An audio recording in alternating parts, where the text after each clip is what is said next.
സോങ്ങും ഹാനും കൂടി ചേർന്നിട്ട് ഗായയുടെ കുറച്ച് ഫോട്ടോസ് എല്ലാം തന്നെ ഇപ്പോൾ വെബ്സൈറ്റിലേക്ക് അപ്ലോഡ് ചെയ്യുകയാണ്. ഒരു സോഷ്യൽ മീഡിയ പ്ലാറ്റ്ഫോമിലാകട്ടെ ഇവരുടെ അക്കൗണ്ടുമായി ബന്ധപ്പെട്ട് ഒരുപാട് മെൻഷനും മെസ്സേജസും കമന്റ്സും എല്ലാം തന്നെ വന്നിരിക്കുന്നതും അവർ ശ്രദ്ധിക്കുന്നു. അവരുടെ ഒരു വീഡിയോ ആകട്ടെ വളരെയധികം വൈറലായി കഴിഞ്ഞിരിക്കുന്നു. അതുകൊണ്ടാണ് ഇതുപോലെ മെസ്സേജസും കാര്യങ്ങളൊക്കെ വന്നിട്ടുമുള്ളത്. ഷോപ്പിൽ സെയിൽസ് ഒക്കെ കൂടിയത് കൊണ്ട് തന്നെ സോങ്ങിന് കുടിക്കാനായിട്ട് ഒരു ഡ്രിങ്ക്സ് ഒക്കെ ആയിട്ട് സൂം എത്തിയിരിക്കുകയാണ്. അങ്ങനെ ഇരിക്കെ അവനും ട്രെയിനിങ്ങിന്റെ ഭാഗമായിട്ട് മറ്റൊരു സ്ഥലത്തേക്ക് പോകുന്നുണ്ട് എന്നും അവിടെ അവന്റെ ഒപ്പം വരാമോ എന്നും സോങ്ങിനോട് ചോദിക്കുമ്പോഴത്തേക്കും അവൾക്കും പുതിയൊരു സ്ഥലത്ത് പോകുവാനായിട്ട് താല്പര്യമൊക്കെ ഉണ്ടായിരുന്നു. ഞാൻ നിനക്ക് സെൽഫ് ഡിഫൻസ് ഒക്കെ പഠിപ്പിച്ചു തന്നിട്ടുണ്ടായിരുന്നല്ലോ. ഏതെങ്കിലും ഒരാൾ നിന്നെ ശല്യം ചെയ്യുകയാണെങ്കിൽ നീ എങ്ങനെയായിരിക്കും അയാളോട് പ്രതികരിക്കുക എന്നൊക്കെ അറിയുവാനായിട്ട് ഒരു ടെസ്റ്റ് ഞാൻ നടത്തുകയാണെന്നൊക്കെ പറഞ്ഞിട്ട് സോങ്ങിനെ പിടിക്കുകയാണ്. അപ്പോൾ എങ്ങനെയാണ് റിയാക്ട് ചെയ്യുക എന്നൊക്കെ സോങ്ങും കാണിച്ചു കൊടുക്കുന്നു. അങ്ങനെ അവർ ഒന്നിച്ച് ചേർന്ന് നിൽക്കുമ്പോഴത്തേക്കുമൊക്കെ ആയിരുന്നു ഹാനും അവിടെ എത്തിയിട്ടുണ്ടായിരുന്നത്. ഹാനിനും പായ്ക്കൊക്കെ ചെയ്യുവാനായിട്ടൊരു സഹായനെ കൂടി ആവശ്യമായിട്ടുണ്ടായിരുന്നു. എന്തായാലും എത്തിയത് കൊണ്ട് തന്നെ അവനും അവരെ ഹെൽപ്പ് ചെയ്യാമെന്ന് സമ്മതിക്കുന്നു. ഒരു കൊറിയറൊക്കെ വന്നിരിക്കുകയാണ്. പക്ഷെ വീട്ടിൽ ഇല്ലാത്തത് കൊണ്ട് തന്നെ മുത്തശ്ശനാണ് അത് മേടിക്കുന്നത്.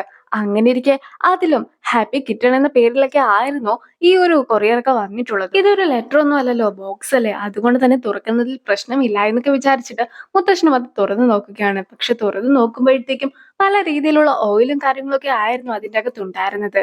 ആദ്യം മുത്തശ്ശൻ വലിയ കാര്യമാക്കുന്നില്ലെങ്കിലും പിന്നീട് കണ്ണാടിയൊക്കെ വെച്ച് നോക്കി കഴിയുമ്പോഴത്തേക്കുമാണ് സ്ത്രീകൾ യൂസ് ചെയ്യുന്ന രീതിയിലുള്ള പ്രൊഡക്ട്സ് ഒക്കെ ആയിരുന്നു അതിൽ ഉണ്ടായിരുന്നെന്ന കാര്യം മനസ്സിലാക്കുന്നത്.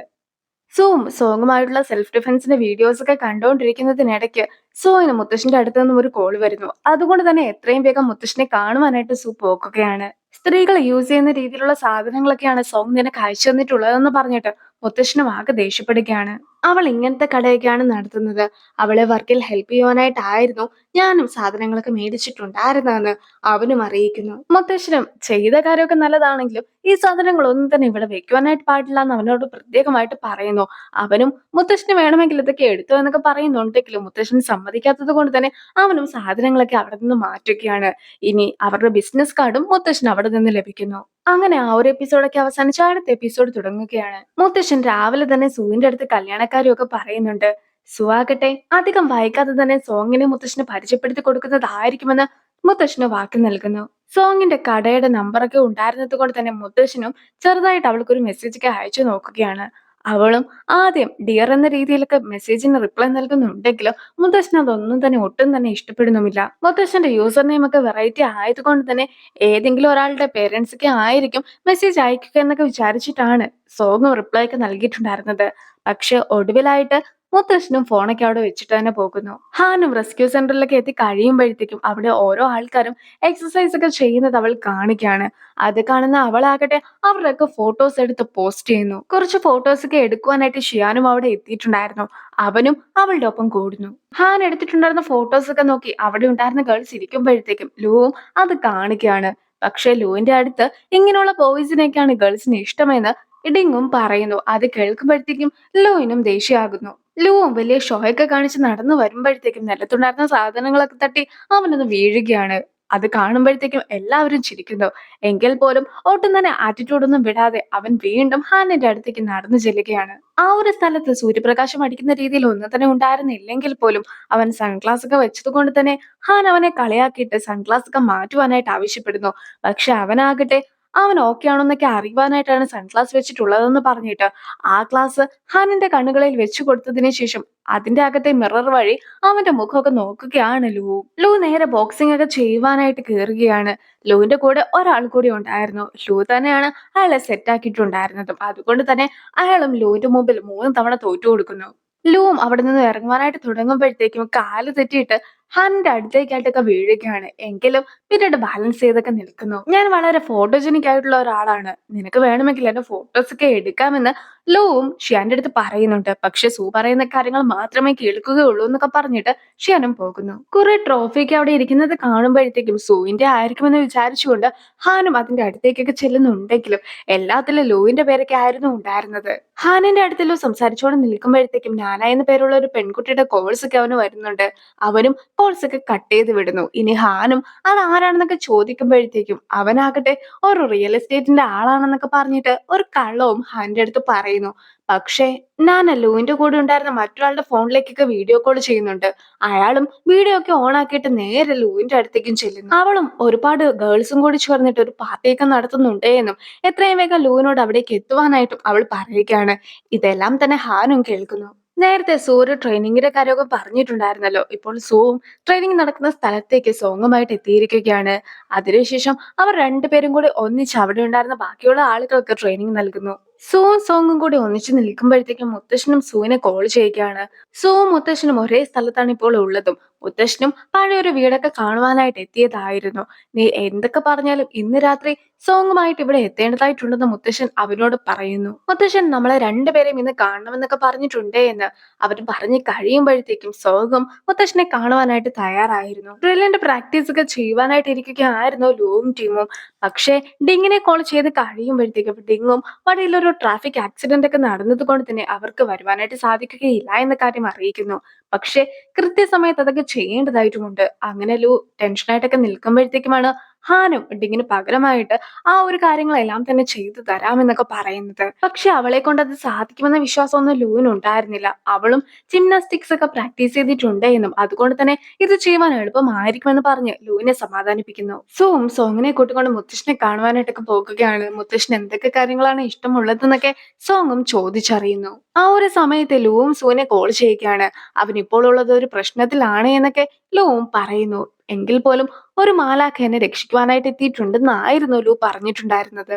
ലൂവും ഹാനിനെ കുറിച്ചൊക്കെ സംസാരിക്കുമ്പോഴത്തേക്കും ആയിരുന്നു സു തനിച്ചല്ല കൂടെ ഇപ്പോൾ സോങ്ങും ഉണ്ടെന്നുള്ള കാര്യമൊക്കെ ലൂ മനസ്സിലാക്കുന്നത്. അങ്ങനെ ലൂ പെട്ടെന്ന് തന്നെ കോൾ കട്ട് ചെയ്യുന്നു.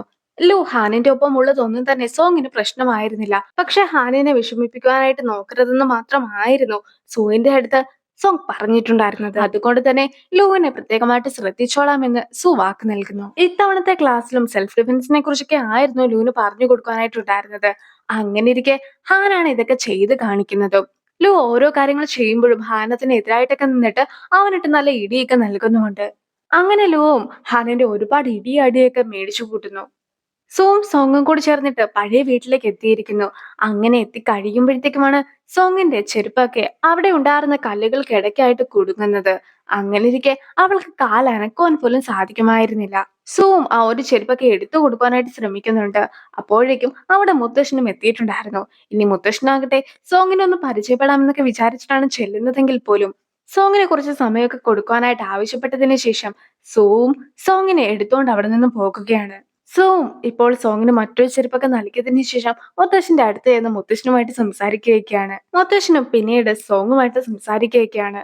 ഞങ്ങളുടെ ഫാമിലിയിലുള്ള എല്ലാവരും ഒരുപാട് പഠിപ്പൊക്കെ ഉള്ളവരാണ് എന്നും സോം ഒരുപാട് പഠിച്ചിട്ടുണ്ട് എന്നും മുത്തശ്ശൻ പറയുമ്പോഴത്തേക്കും സോങ് ആകട്ടെ അവളുടെ ഫാമിലിയിലുള്ള ആളുകളും പഠിപ്പൊക്കെ ഉള്ളവരാണ് എന്നും അവളും ഇനിയും പഠിക്കുവാനായിട്ട് പോകുകയാണ് എന്നുമുള്ള കാര്യമൊക്കെ മുത്തശ്ശനെ അറിയിക്കുന്നു. അവളുടെ ഡ്രസ്സിംഗ് ഒക്കെ കണ്ടാൽ അങ്ങനെ തോന്നുകയില്ല എന്ന് മുത്തശ്ശൻ പറയുമ്പോഴത്തേക്കും അവളാകട്ടെ മുത്തശ്ശൻ അങ്ങനെ ഡ്രസ്സിംഗ് ഒക്കെ നോക്കിയിട്ട് ആളുകളെ വിലയിരുത്തുന്ന ഒരാളാണെന്ന് ഞാൻ കരുതുന്നില്ല എന്നൊക്കെ മറുപടിയും നൽകുന്നു. ലു ഒരുപാട് തവണ നിലത്തൊക്കെ വീണിട്ടുണ്ടായിരുന്നത് കൊണ്ട് തന്നെ ഇപ്പോൾ അവന്റെ ദേഹത്ത് മുഴുവനായിട്ട് വേദനയൊക്കെ ആയിട്ട് ഇരിക്കുകയാണ്. അങ്ങനെ ഇരിക്കെ ഹാൻ അവനെ കാണുവാനായിട്ട് എത്തുകയും അവൻ നന്നായി തന്നെ വർക്കൊക്കെ ചെയ്തിട്ടുണ്ടായിരുന്നു എന്ന് പറഞ്ഞ് അവനെ തൊടുകയും ചെയ്യുമ്പോഴത്തേക്കും അവന് നിലവിളിക്കുന്നു. അവൻ ഒരുപാട് വേദന ആയതുകൊണ്ട് തന്നെ മരുന്നൊക്കെ വെച്ച് തരുവാനായിട്ട് ഹാനിന്റെ അടുത്ത് തന്നെ അവൻ പറയുകയാണ്. ഹാൻ അവന് മരുന്ന് വെച്ച് കൊടുക്കുമ്പോഴത്തേക്കും പതിയെ വെക്കുവാനായിട്ടൊക്കെ പറഞ്ഞ് വേദന കാരണം അവനും ബഹളം വെക്കുന്നു. പക്ഷെ അവളും ഈ ഒരു കാര്യങ്ങളൊക്കെ ചെയ്തു തരുവാനായിട്ട് അറിയാമെന്ന് പറഞ്ഞിട്ട് വളരെയധികം മുറുകയൊക്കെ ആയിരുന്നു അവന്റെ ശരീരത്തിൽ തൊട്ടിട്ടുണ്ടായിരുന്നത്. അങ്ങനെ അവൻ നിലവിളിക്കുന്ന ശബ്ദം ആ ഒരു സെന്ററിൽ മുഴുവനായിട്ട് കേൾക്കുന്നു. ലൂവും അവനെ കുറിച്ച് ഹാനിന്റെ അടുത്ത് പറഞ്ഞു കൊടുക്കുന്നു. ഈ ഒരു റെസ്ക്യൂ സെന്റർ ഒക്കെ ഉണ്ടാക്കിയത് ലൂ ആയിരുന്നു. പക്ഷെ തന്നെ കൊണ്ട് തനിച്ചിതൊന്നും ചെയ്യുവാനായിട്ട് സാധിക്കുകയില്ല എന്നൊരു തോന്നൽ കൊണ്ടായിരുന്നു സൂവിനും അവൻ വിളിച്ചു വരുത്തിയിട്ടുണ്ടായിരുന്നത്. ഏതെങ്കിലും സമയങ്ങളിൽ അവൻ ഇല്ല എങ്കിൽ എനിക്കിതൊന്നും ചെയ്യുവാൻ സാധിക്കുകയില്ല എന്നൊരു തോന്നലായിരിക്കും ഉണ്ടാക്കുക. എന്നാണെങ്കിൽ പോലും അവൻ മറ്റൊരിടത്തെ ട്രെയിനിങ്ങിനൊക്കെ പോയത് കൊണ്ട് എനിക്കും ഇവിടുത്തെ കാര്യങ്ങളൊന്നും ശരിക്കും നോക്കുവാനായിട്ട് സാധിച്ചില്ല. നീ ഉള്ളത് കൊണ്ട് മാത്രമാണ് ഇന്നത്തെ കാര്യമെങ്കിലും എനിക്ക് മര്യാദയ്ക്ക് ചെയ്യുവാനായിട്ട് സാധിച്ചതെന്നൊക്കെ അവൻ പറഞ്ഞതിന് ശേഷം സൂവിന്റെ അടുത്ത് അവൻ അസൂയ തോന്നുന്നു എന്ന് കൂടി ഹന്നെ അറിയിക്കുന്നു. പക്ഷെ അതൊക്കെ കേൾക്കുമ്പോഴത്തേക്കും നീ അങ്ങനെ പറയുവാനായിട്ട് പാടില്ല. എപ്പോഴാണോ സെക്കൻഡ് ലീഡ് ഇങ്ങനെയൊക്കെ സംസാരിക്കുക അപ്പോൾ ആയിരിക്കും നായകനെതിരായിട്ട് അവൻ വരിക എന്നൊക്കെ അവളും അറിയിക്കുന്നു. അവൾ ഒരുപാട് ഡ്രാമാസ് ഒക്കെ കണ്ടതിന്റെ പ്രശ്നമാണിത്. ഇതുവരെ ഉണ്ടായിരുന്നത് പോലെ തന്നെ ഇനിയും ഞങ്ങൾ ഒന്നിച്ചു തന്നെ ഉണ്ടാകുമെന്നൊക്കെ ലൂവും പറയുന്നു. എന്റെ ഷോപ്പും പൂട്ടിപ്പോകുന്നതിന്റെ വക്കിൽ വരെ എത്തിയതായിരുന്നു. സോങ് ഉണ്ടായിരുന്നത് കൊണ്ട് മാത്രമാണ് എന്റെ ഷോപ്പ് ഇപ്പോൾ ഇങ്ങനെ ഉള്ളതും. അതുകൊണ്ട് തന്നെ നിന്നെ എനിക്ക് മനസ്സിലാക്കുവാനായിട്ട് സാധിക്കുമെന്നൊക്കെ ഹാനും അറിയിക്കുന്നു. അങ്ങനെ അവർ രണ്ടുപേരും പരസ്പരം കുറേ നേരം സംസാരിക്കുകയാണ്. അങ്ങനെ അവളുമായിട്ട് സംസാരിച്ചു കഴിയുമ്പോഴത്തേക്കും ലൂവിനും ഒരു സമാധാനമൊക്കെ ഉണ്ടാകുന്നു. ഗായ ഓഫീസിലേക്ക് എത്തി ലൂവിനൊരു ഗിഫ്റ്റ് ഒക്കെ നൽകി കഴിയുമ്പോഴത്തേക്കും സോ അവിടെ ഇല്ല എന്ന കാര്യമൊക്കെ ഗായ മനസ്സിലാക്കുന്നു. അപ്പോഴായിരുന്നു സോങ്ങും കൂടി ചേർന്നിട്ട് പഴയ വീട്ടിലേക്കൊക്കെ പോയതാണെന്നുള്ള കാര്യം ലൂ വഴി ഗായ അറിയുന്നത്. മുത്തശ്ശനും ഗോ ഗെയിമിന്റെ ബോർഡൊക്കെ എടുത്ത് കഴിയുമ്പോഴത്തേക്കും ഞാൻ ഈ ഒരു ഗെയിം എല്ലാം തന്നെ കുട്ടിക്കാലത്ത് കളിച്ചിട്ടുണ്ട്. അതുകൊണ്ട് തന്നെ ഇപ്പോൾ മുത്തശ്ശനൊപ്പം കളിക്കുവാനായിട്ട് തയ്യാറാണെന്നൊക്കെ പറഞ്ഞുകൊണ്ട് സോഗും മുത്തശ്ശന്റെ ഒപ്പം ഇരുന്ന് ഗോ ഗെയിം ഒക്കെ കളിക്കുന്നു. ഹാനും ഒരു ഡ്രാമയൊക്കെ കണ്ടോണ്ടിരിക്കുമ്പോഴത്തേക്കുമായിരുന്നു ലൂ എത്തിയിട്ടുണ്ടായിരുന്നത്. നീ എന്തിനാണ് പ്രശ്നമുണ്ടാക്കുന്നത്, ഇവിടെ നിന്നും പോയെന്നൊക്കെ പറഞ്ഞുകൊണ്ട് ഹാൻ സംസാരിക്കുമ്പോഴത്തേക്കും അത് ലൂവിനോടായിരിക്കുമെന്നൊക്കെ അവൻ വിചാരിക്കുന്നു. പക്ഷെ പിന്നീടാണ് അവൾ ഡ്രാമ കാണുകയാണെന്നുള്ള കാര്യമൊക്കെ അവൻ മനസ്സിലാക്കിയത്. ലു അവൾക്ക് കഴിക്കുവാനായിട്ട് ഫുഡൊക്കെ ആയിട്ടായിരുന്നു എത്തിയിട്ടുണ്ടായിരുന്നത്. അതുകൊണ്ട് തന്നെ അവർ രണ്ടുപേരും ഒന്നിച്ചിരുന്ന് ഫുഡൊക്കെ കഴിക്കുന്നു. അപ്പോഴായിരുന്നു സു അയച്ചൊരു ഫോട്ടോയൊക്കെ അവൻ കാണുന്നത്. മുത്തശ്ശനും സോങ്ങും കൂടി ചേർന്നിട്ട് ഗോയൊക്കെ കളിക്കുകയാണെന്നുള്ള കാര്യം അവൻ പറയുമ്പോഴത്തേക്കും song national level go player ആണ്. അങ്ങനെ ഇരിക്കെ അവൾ ഏതെങ്കിലും ഗെയിമൊക്കെ കളിക്കുകയാണെങ്കിൽ ഫാമിലിയാണോ കൂടെയുള്ളതെന്ന് പോലും നോക്കാതെ ആയിരിക്കും ആ ഒരു ഗെയിമൊക്കെ കളിക്കുക എന്ന് ഹാനും അറിയിക്കുന്നു. സോങ്ങും സീരിയസ് ആയിട്ടൊക്കെ ആയിരുന്നു ഗെയിം കളിച്ചുകൊണ്ടിരുന്നത്. അങ്ങനെ ഇരിക്കെ സോങ്ങിന് ഹാന്റെ അടുത്തുനിന്ന് ഒരു മെസ്സേജ് ഒക്കെ വരികയാണ്. മുത്തശ്ശനെ ജയിപ്പിക്കുവാനായിട്ട് അനുവദിക്കണമെന്ന രീതിയിലായിരുന്നു ആ ഒരു മെസ്സേജ് ഒക്കെ. അതുകൊണ്ട് തന്നെ അവൾ ആ മെസ്സേജ് വായിക്കുന്ന സമയത്ത് മുത്തശ്ശനും കള്ളക്കളിയൊക്കെ കളിക്കുന്നുണ്ട്. മെസ്സേജ് വായിച്ചതിന് ശേഷം അവൾ അത് മനസ്സിലാക്കുന്നുണ്ടെങ്കിലും അത് അറിയാത്തതുപോലെയൊക്കെ ഇരുന്നതിന് ശേഷം മുത്തശ്ശനെ ജയിക്കുവാനായിട്ട് അനുവദിക്കുന്നു. അപ്പോൾ ആ ഒരു സീനോട് കൂടിയാണ് ഈ ഒരു എപ്പിസോഡ് അവസാനിക്കുന്നത്. അടുത്തൊരു വീഡിയോ ആയിട്ട് ഇത്രയും വേഗം കാണാം. ബൈ.